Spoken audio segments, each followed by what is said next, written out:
Good afternoon. I'd like to call this meeting of the November 3rd meeting of the Assembly of Delegates to order. And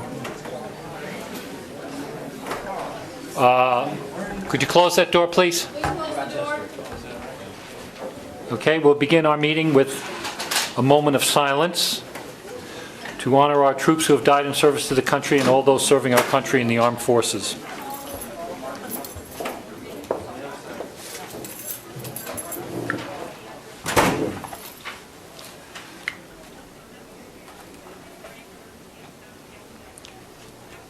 Thank you, and now we'll stand for the Pledge of Allegiance.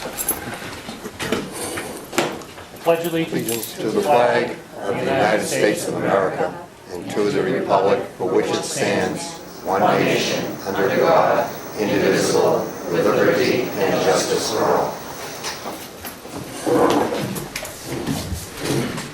The clerk will call the roll. Richard Anderson. Here. Ronald Bergstrom. Here. George Bryant. Present. Leo Kukunis. Here. Christopher Kanega. Here. Thomas Keys. Here. Marcia King. Here. Thomas Lynch. Here. Teresa Martin. Here. John Oman. Here. Paul Pilcher. Here. Anthony Scalise. Fred Schilp. Charlotte Strebel. Here. And Julia Taylor. Here. Mr. Speaker, we have a quorum with 92.98 of the delegates present. Thank you. I'll now need a motion to approve the calendar of business. So moved. Okay, do I hear a second? Moved and seconded. All those in favor say aye. Aye. Opposed? You've all received a copy or should have. Microphone, please. You should have received a copy of the Journal of October 20th, 2010. Do we have any additions or corrections to the Journal? Hearing none, do we have a motion to approve the Journal? Mrs. Buka, move to approve the Journal of October 20th, 2010 as presented. Okay, moved and seconded. All those in favor say aye. Aye. Opposed? One abstention. 1, 2. Okay. Okay, we will now move to, now we have communications from the Board of Regional Commissioners. They are here. I'd like to congratulate Commissioner Doherty on his re-election for another 4-year term.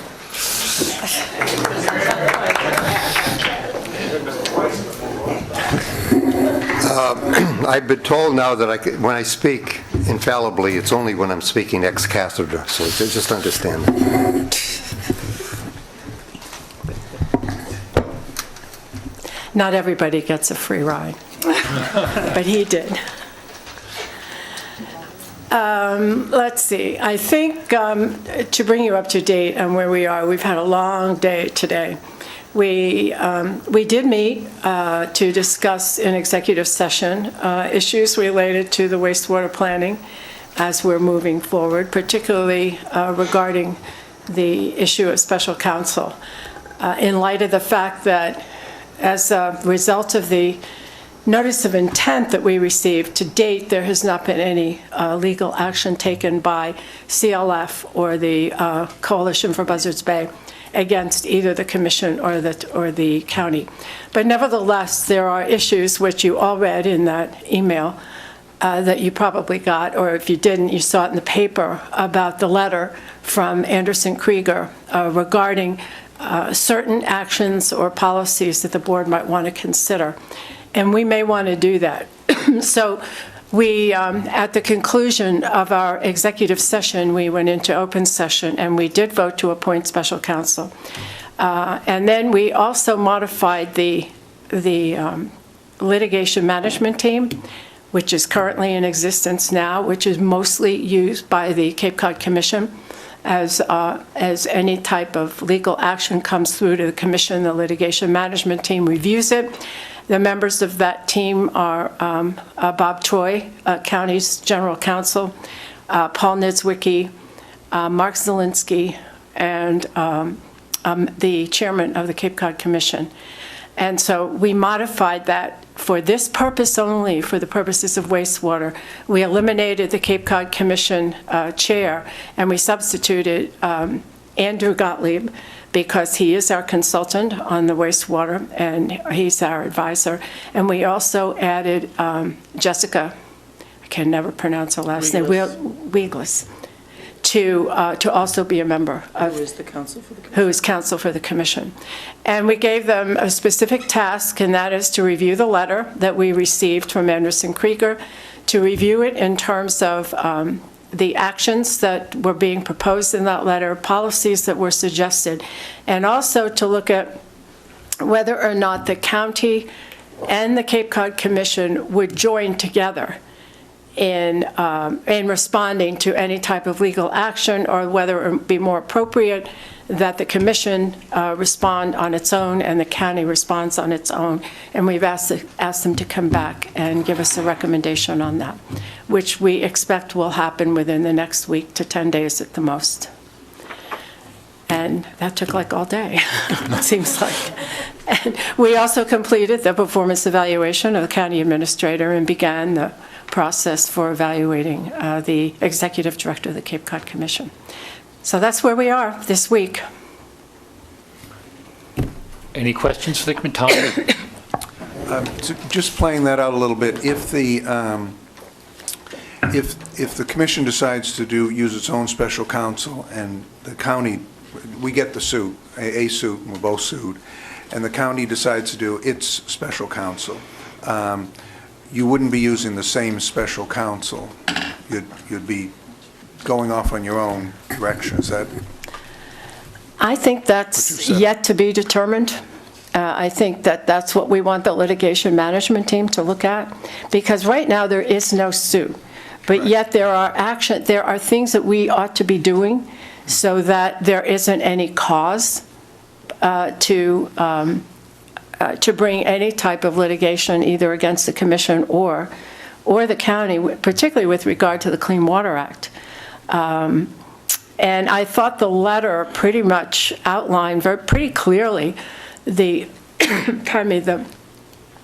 the so-called demise of part of the Clean Water Act and an amendment and so forth.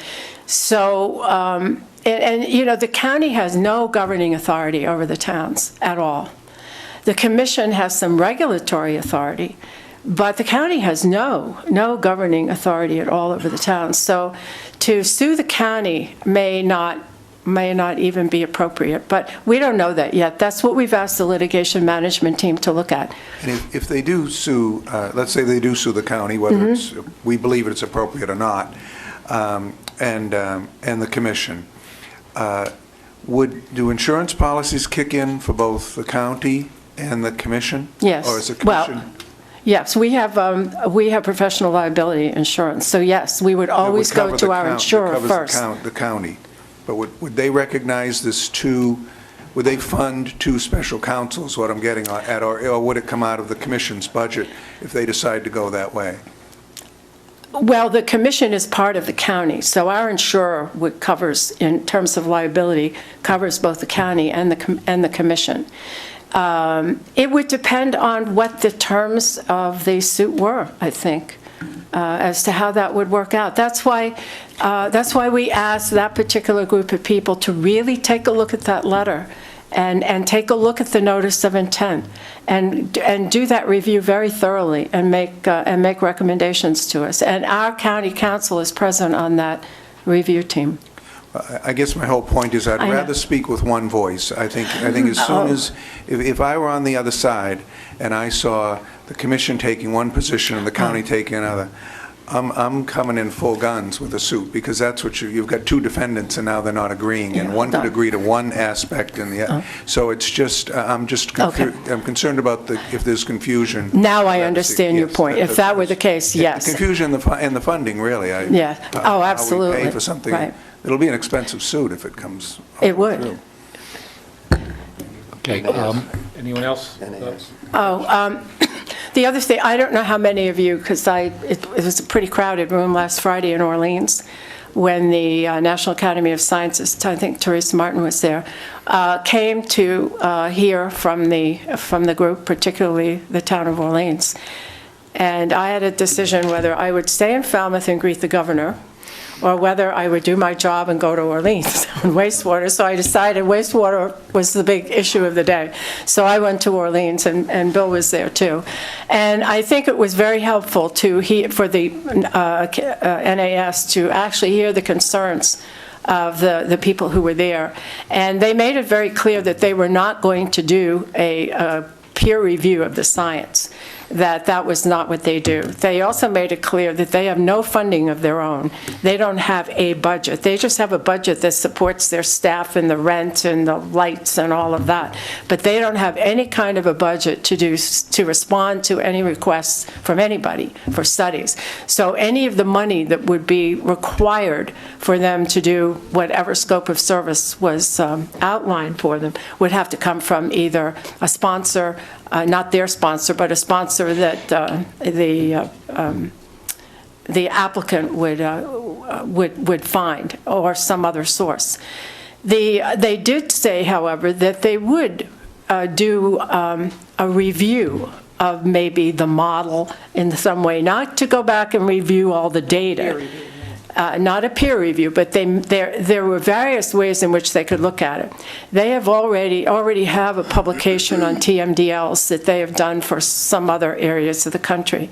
They have another publication on clean water, which has a whole lot of information in it. They have a lot of publications, and it's probably worthwhile, which I haven't had the opportunity yet, to go to their website and really look at some of these publications and read them, because I think they would be very helpful. They estimated that the cost, depending upon the scope of services that were defined for them, and that would be something that the group would have, our group, the county or the Cape Cod group would have to do, would be somewhere between $400,000 and $1 million, but more somewhere in the middle, maybe $600,000 or $700,000 is usually what it might take. So it would be a pretty expensive engagement to actually bring them into the process to do that. But nevertheless, it may well be worthwhile, and it may well be that the towns would want to do that. But the funding part is still out there to be determined. But I think they understand what the issue is with the people who were there, explaining it as we have heard it before, that the data is there in the model. The data then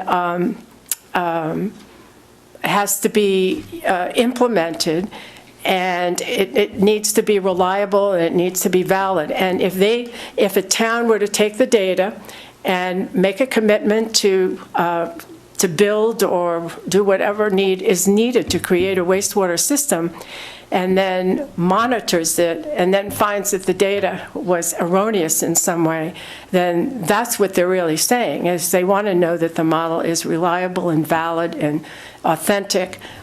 So it's possible, and that the NAS would be willing to help do something along those lines without doing a peer review. So that's kind of where we are, and then it will be determined as to how that gets put together. I just want to add and clarify for some people who might not actually appreciate this, that the state has spent through the county, as it has designated the county as the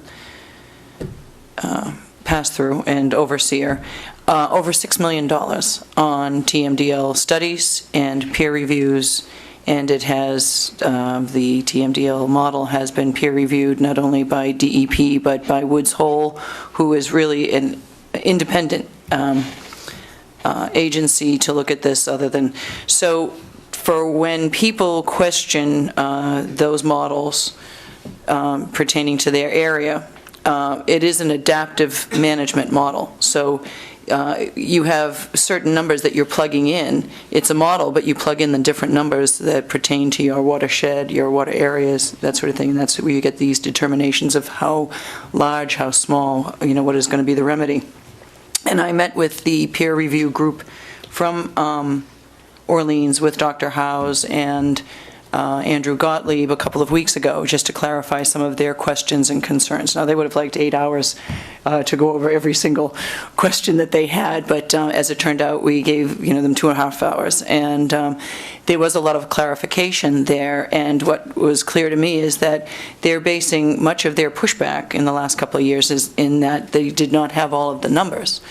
Of course, they want to say that that's because they haven't been available to them, but they are available in the town of Orleans, so I just wanted to make sure that the delegate, Kanega, actually knew that too, so if anybody asks, you might want to just clarify where those are. I'll give you a phone number now. However, but, this is a proposition that people are asking for a clarification, because they won't trust a symposium that the county puts together, and we are really looking for very independent people to be on this, from around the country, to be on this symposium.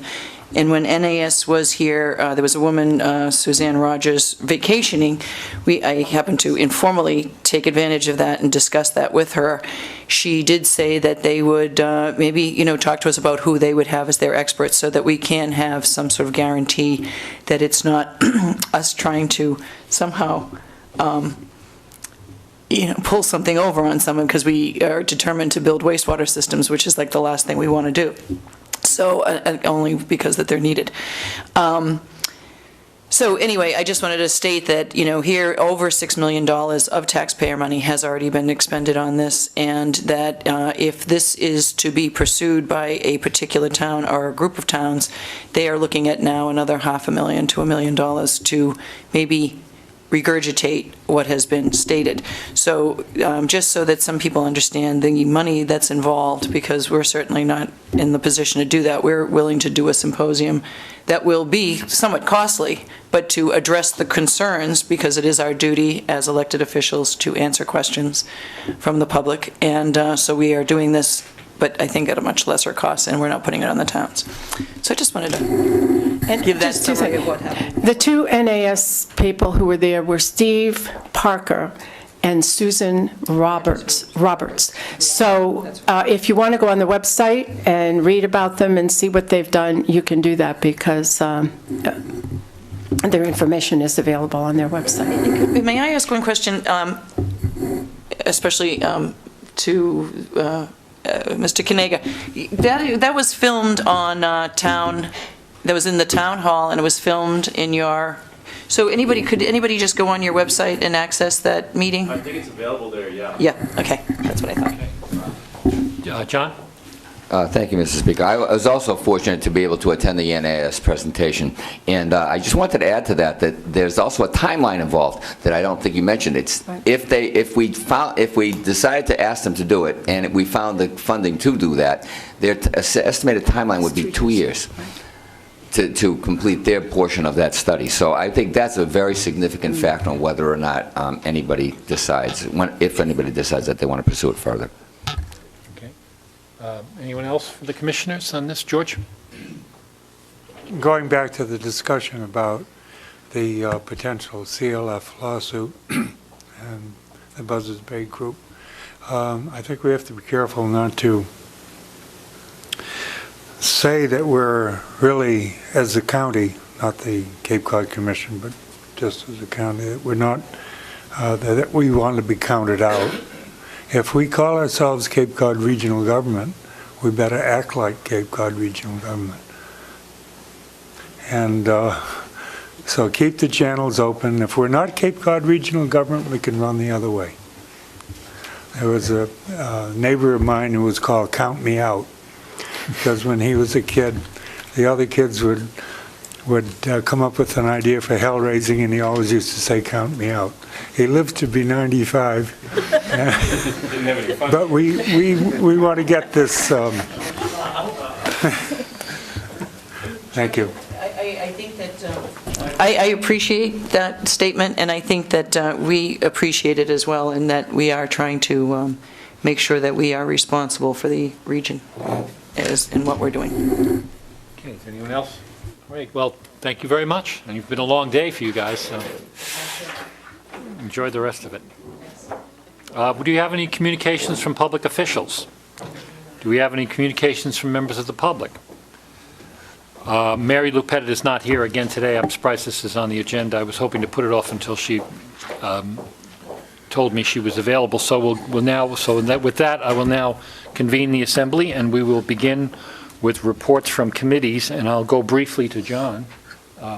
John, with the... Still over here, Mr. Speaker. The Finance Committee met regarding Ordinance 1021 for the Septic Betterment Program. It's a program that will provide $10 million worth of low-income, low-cost loans to anyone on Cape Cod that needs it.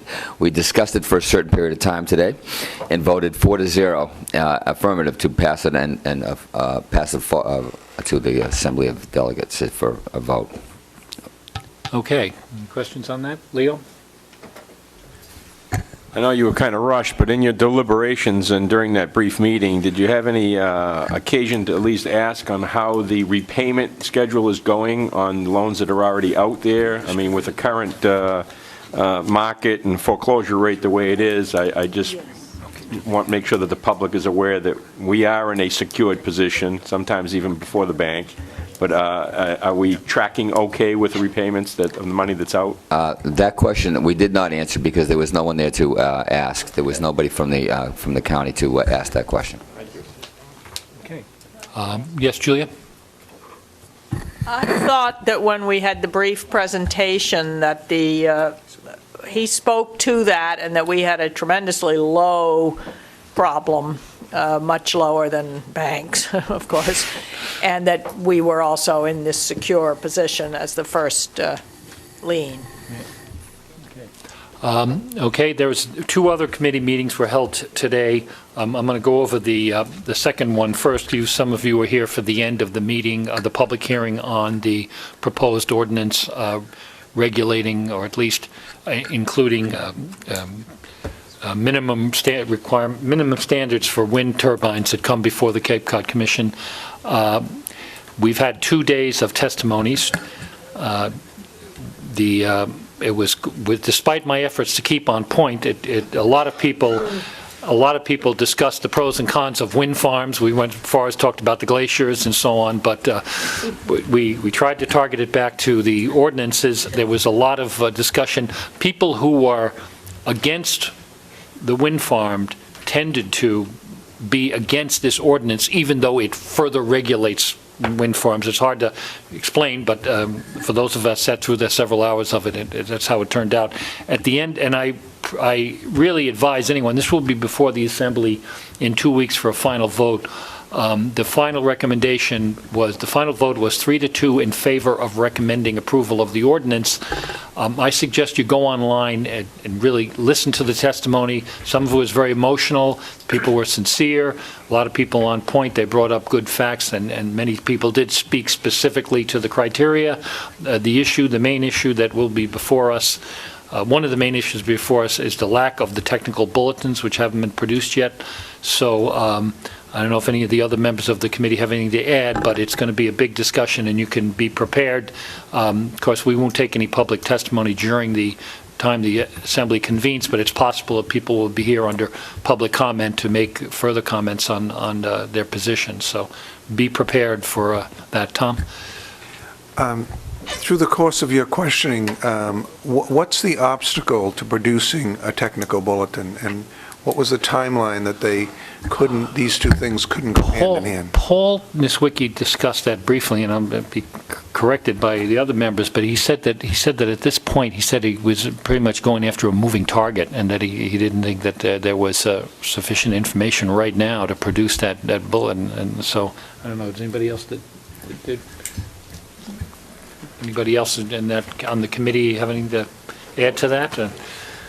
Leo, did you? No, I think you hit the nail on the head. But Paul did mention that it is a procedure that we've had done in the past. We adopt minimum performance standards that are adopted by the RPP, and then they produced a technical bulletin later to follow up. I know when I was sitting on the Cape Cod Commission, I had questioned that methodology, but it has happened in the past. I guess there's a lot of time and effort and scientific background. There's also debate, public hearings that go into creating the technical bulletin, And I think the general feeling is, why do it if we don't have an RPP which addresses the minimum performance standards?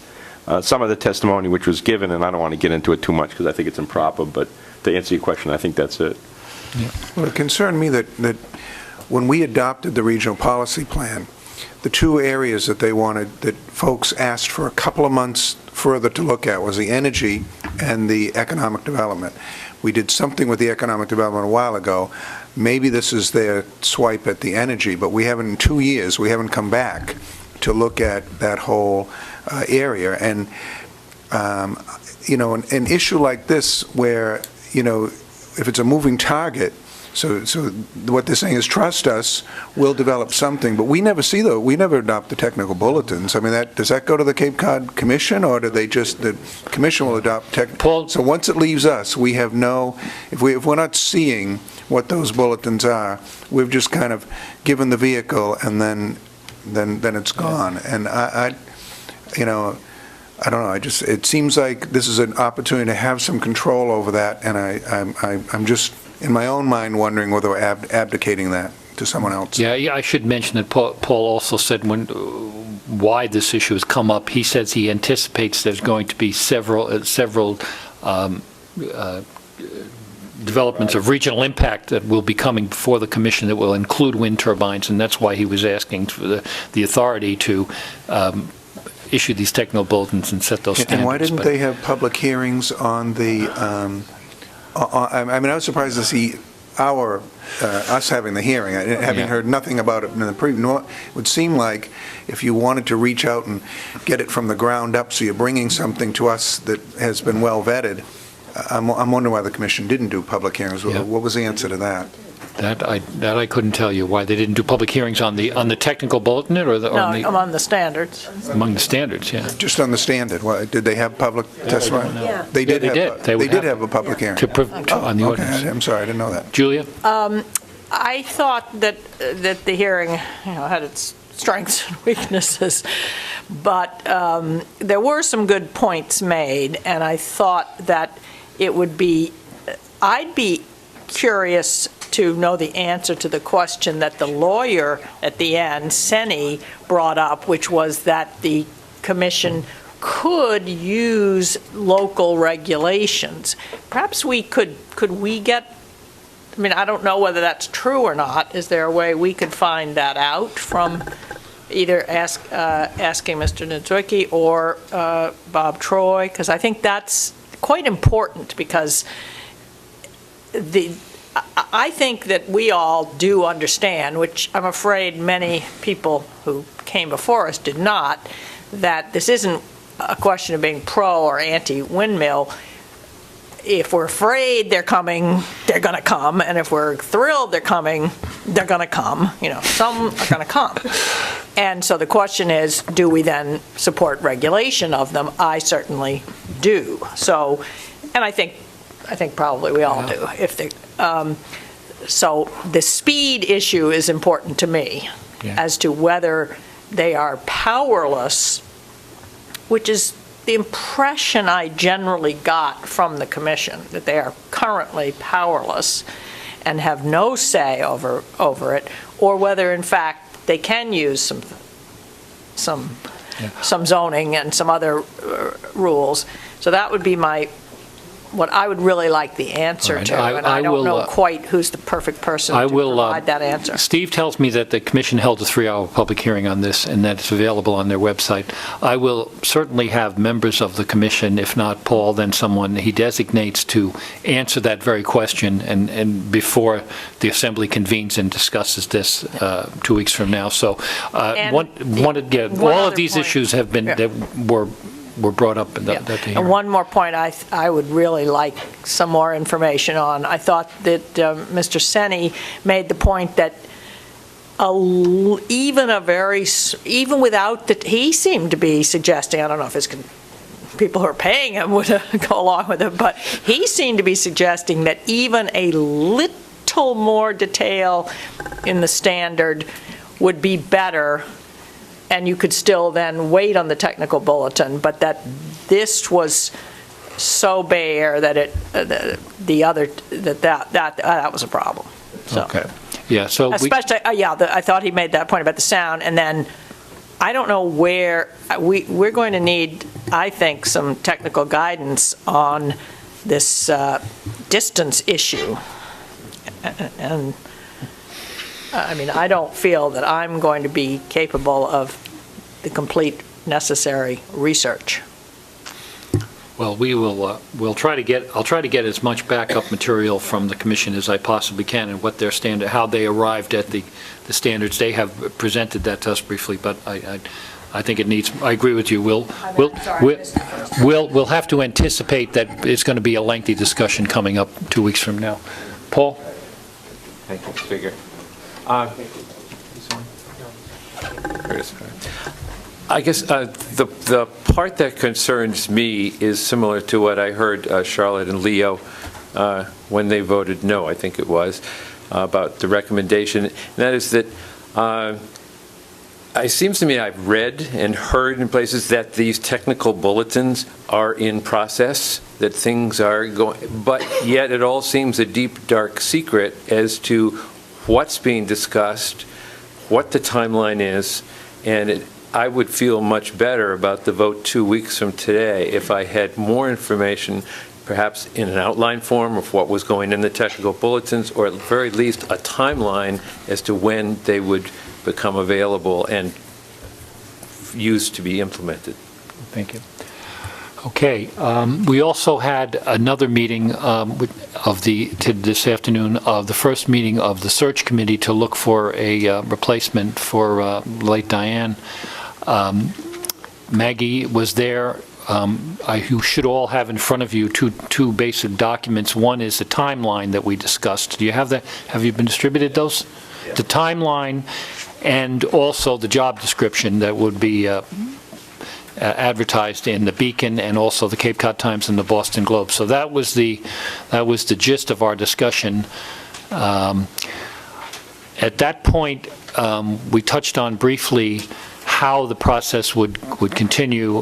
We agreed that Maggie would do the first review of the applicants to determine which ones actually met the criteria, so that we wouldn't all be looking at, let's say, 50 or 60 applications. She would cull it down to those she felt were qualified under the existing criteria that you have in front of you, and that we've discussed in the past. Then the remaining names will be submitted to the members of the committee, and I presume that the members of the committee were distributed to all of you, but it's myself and Charlotte and Julia and Teresa and Marcia. And also Maggie will sit on the meetings, and when she's available, Commissioner Flynn will also sit on the meetings. We had then got into a discussion as to the end process. We were hoping to cull it down to, let's say, 5 or 6, depending on the quality of the applicants, that for final interviews before the committee. And then the discussion came down to how would we submit this name to the full assembly. And because of, we talked about experience we've had in the past, but it was determined that we should actually pick someone and recommend approval of a person, rather than have that table there with 3 people, because of the way interviews are held and the way the rules that you have to. I mean, there's so many things, you can't ask people certain things. So we thought it was best that we would cull it down to the nominee we felt was best qualified, and that we would make that recommendation to the assembly sometime in late December or early January. Now, we will reorganize before that, but right now that's the process. So, at that point, the assembly will have a right to say yes or no to wherever we pick, as we normally do when we reorganize. So is that clear to everyone as to how that goes? It was, it's not going to be an easy process. I'm sure there'll be a lot of applicants, but we try to set a broad search and get someone who can fill that responsibility. Okay. Hey, having said that, do we have a report from the clerk?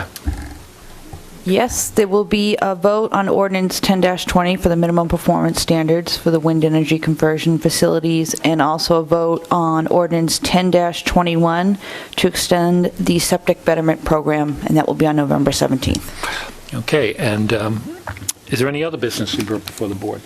I have one thing I'd like to say. I picked up the newspaper this morning and I read about the governor's race. I just tossed that aside, and what was going on in Utah, I tossed that aside, and I kept looking to see where the Assembly of Delegates race. Those are the important races on the Cape, and they came to the forefront because I just like to say that I would congratulate those who ran, even though some of us were unopposed, for the very fact of running in this kind of an environment. If somebody wanted to oppose us, they had and thought we were doing a horrible job, they could have stood up and done that. I'd like to also thank everyone who ran for anything and put their name out. Tom, he's still here, put a valiant race. I wouldn't have voted for him, but I really admire him. I really admire him for doing that, and I don't live in his district, so I was I just think that it was a good experience all around. They were all actually most of the Cape races were held, not the congressional races, were held in a dignified manner with a substantive discussion on issues, and I think it was a credit to everyone. Do you have something to say, John? Yeah, Mr. Speaker. I also would like a clarification or an enlightenment, I guess might be the better one. I know what happened with question 1. I know what happened with question 2, and I know what happened with question 3.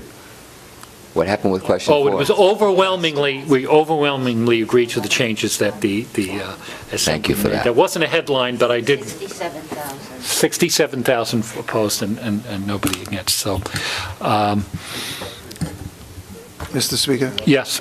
As the only one who actually had competition and went through a campaign for an assembly seat, there were some lessons that I kind of felt and learned, along the way. The first thing was that, I had to be convinced that what we were doing was valuable. If I was going to spend the amount of time I knew I would spend running, which was almost 3 months, and, raise the money and go door to door and, participate in debates and take whatever, the heat was, I wanted to be sure that working on regional issues and working on wastewater and the things that I thought were important, and the work we do was important. And I arrived at that conclusion that it was. Then it became the issue of how do you explain the work that we do? And I think that's something that we could make easier for all of us when we go out to run again, if we're better at promoting what the Assembly and what the county essentially does.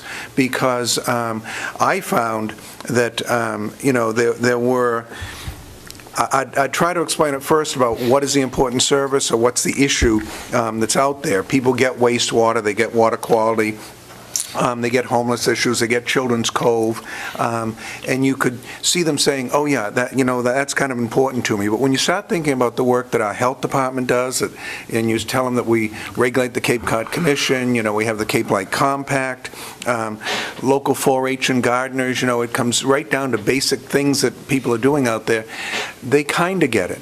But you're doing a lot of explaining of what's the legislative body, how does it work, before you get into the substantive things that we do.